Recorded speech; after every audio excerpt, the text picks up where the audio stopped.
dia lebih bahagia punya harta di akhirat daripada di dunia. Kenapa? Harta di dunia ini Pak, yang Bapak makan jadi kotoran, yang Bapak tabung jadi rebutan nanti anak ahli waris kita. Nah, apa kehebatan sedekah? Satu, sedekah itu kata Nabi memperpanjang umur. Kok bisa Ustaz? Coba lihat Pak, kalau orang dermawan, jangankan masih hidup, sudah mati saja orang doakan. Coba, orang dermawan sudah mati saja orang masih doakan. Contoh, ada orang tetangga kita rajin betul sedekah waktu hidup, pas meninggal maka orang lewat di kuburnya, dia akan sini dulu, baik ini Pak Haji, waktu hidup rajin betul yang dekasi masjid, itu yang ada kipas angin di masjid itu sumbangan dia, itu yang ada mic di masjid sumbangan dia, ayo kita kirimkan Fatihah, Al-Fatihah. Meskipun sudah meninggal 20 tahun yang lalu, orang masih doakan. Ini yang disebut umur yang panjang. Di Makassar ada sebuah masjid namanya Masjid Sudirman, dekatnya Bank Sulsel. Bank Sulsel masjid, namanya Masjid Sudirman. Yang bangun salah seorang orang kaya pengusaha tambak, dan yang kedua mantan direktur Bank Penin. Beliau dua orang inilah membangun ini masjid mewah, betul mewah itu masjid. Karpetnya empuk, sound systemnya baik, AC-nya sejuk, bersih, interiornya cantik, semua orang yang masuk, masya Allah, masya Allah. Dua orang inilah yang membangunnya. Dan salah satu lagi, ada tiga. Satu lagi yang mewakafkan tanahnya, namanya almarhum Andi Odang, mantan gubernur di Sulawesi Selatan. Hebatnya Pak, penghuni masjid itu bisa ribuan setiap Jumat. Tapi setiap Jumat MC-nya selalu berkata, sebelum khatib naik ke mimbar, mari kita kirimkan suratul Fatihah kepada tiga orang yang membangun masjid ini. Setiap berjamaah, terutamanya setiap Jumat. Inilah yang disebut umur yang panjang. Meskipun sudah di alam kuburnya, tapi orang yang meninggal masih mendapat kiriman pahala. Itu umur panjang Pak. Kenapa? Sedekah. Orang pelit, jangankan mati, hidup aja didoakan orang sial Pak. Itu orang pelit, orang masih hidup saja didoakan orang sial. Ada orang minta sedekah tidak pernah, datang takmir masjid, tidak pernah aja dikasihnya. Lewat mobilnya, tidak pernah orang lewat mobil Pak, orang pasti bilang mudah-mudahan tabrakan. Pelit betul itu orang, mudah-mudahan dicuri ban mobilnya. Itu masih hidup aja orang doakan sial Pak. Bagaimana kalau dia mati? Orang bugis kata kalau dia orang mati, andrai lah wajah dupai. Coba bayangkan, itu yang disebut at-takasur, berlomba-lomba memperkaya diri, lalu dia enggan membayar zakat dan bersedekah. Bapak-bapak, satu, sedekah memperpanjang umur. Yang kedua, sedekah tolak bala. Saya baru-baru pulang ceramah di Jambi, Polda Jambi. Saya berkenalan dengan salah seorang perwira tinggi di Polda tersebut. Dia cerita, suatu ketika ibunya sakit. Dokter sudah angkat tangan, sudah habis badannya, kurus. Dokter tidak menemukan penyakitnya. Sampai dia marah-marah ini polisi. Dia bilang, karena ada adiknya yang disekolahkan menjadi dokter dan dokter spesialis, marah sama adiknya. Kau disekolahkan sama orang tua jadi dokter, kok tidak bisa kau obati ini penyakitnya ibu? Marah-marah betul. Ilmu saya terbatas, tidak bisa. Suatu ketika ada orang mau masuk pilkada, maka dia mau jual pesantrennya Pak. Bayangkan, gara-gara pilkada dia mau jual pesantrennya. Nauzubillah min zalik. Lebih sadisnya lagi, dia jual dengan manusia yang ada di dalamnya. Apa tidak bajingan orang seperti ini Pak? Ini polisi, seorang polisi, agamanya tidak terlalu paham soal fikih. Dia kasihan lihat ini orang, penghuni pesantrennya belumlah cukup 20 waktu itu. Kasihan ini pondok, mau dijual dengan penghuninya, bukan pondoknya dia kasihan Pak. Anak santri yang ada di situ, dia kemana ini kalau dia dijual dengan orang-orangnya? Inilah Pak, politisi kadang-kala begini Pak. Kalau mau pilkada baik betul agamanya, pakai serban, pakai gamis, masuk masjid, kayaknya soleh sekali. Pasang baleho, fotonya pun dia balik Pak. Pernah Bapak lihat itu politisi fotonya? Kan biasa kalau foto itu di atas kepalanya Pak ya. Ini di bawah kepalanya. Baru dia tulis di balehonya, siap jungkir balik untuk rakyat. Itu politisi Pak.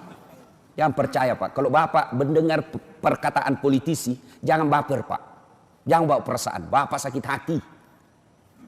Nah, dia belilah itu pesantren Pak. Setelah dibeli, diperbaiki kamarnya. Dia, Masya Allah. Setelah itu, dia bawa orang tuanya, saya tidak usah sebut rumah sakitnya, tapi rumah sakit Kristen. Setelah diperiksa, ditahu ini Pak, justru Kristen yang tahu penyakitnya. Ini penyakit gampang ini. Disembuhkan Pak, dioperasi sekejap, sembuh Dan sampai saat ini Pak, segar bugar itu ibunya. Dia bilang, inilah akibat sedekah saya Ustadz, saya beli itu pesantren. Tolak bala. Bayangkan, yang tadinya semua dokter sudah angkat tangan, dengan sedekah tolak bala Pak. Itu Nabi sudah jelaskan.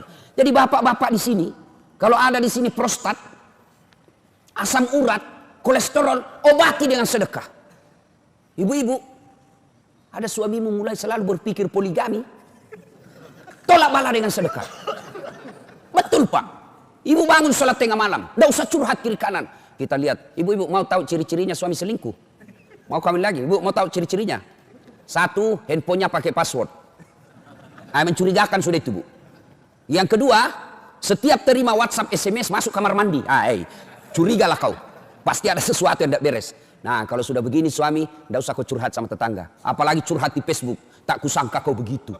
Romantis ketika kau masih muda. Semakin kau tua semakin menjadi-jadi. Tidak usah curhat seperti itu. Gimana caranya? Ibu bangun sholat hajat tengah malam. Ambil minimal 2 rakaat. Syukur-syukur bisa sampai 8 rakaat. Selesai itu ibu berdoa. Ya Allah, Engkau yang menitipkan rasa cinta dalam hati suamiku. Ya Allah, palingkan hatinya kepadaku. Ya Allah, ini ada duit saya 1 juta ya Allah. Sedekah tolak bala. Mudah-mudahan suamiku terhindar dari wanita jahat. Bismillah. Coba amalkan. Yang jadi masalah kalau suaminya juga bangun sholat tahajud. Dia tolak bala juga Pak.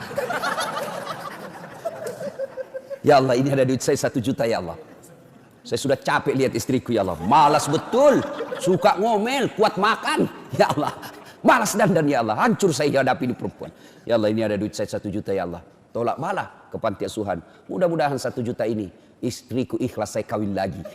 Bingung malaikat. Yang mana doa dikabulkan? Sedekahlah Pak. Sedekah tolak bala. Dan yang kedua, keutamaan sedekah. Sedekah itu tadi 1 tolak bala. Yang kedua, memperpanjang umur. Yang ketiga, sedekah itu Allah ganti berkali-kali lipat. Ringkas kisah. Dibelilah ini pesantrennya.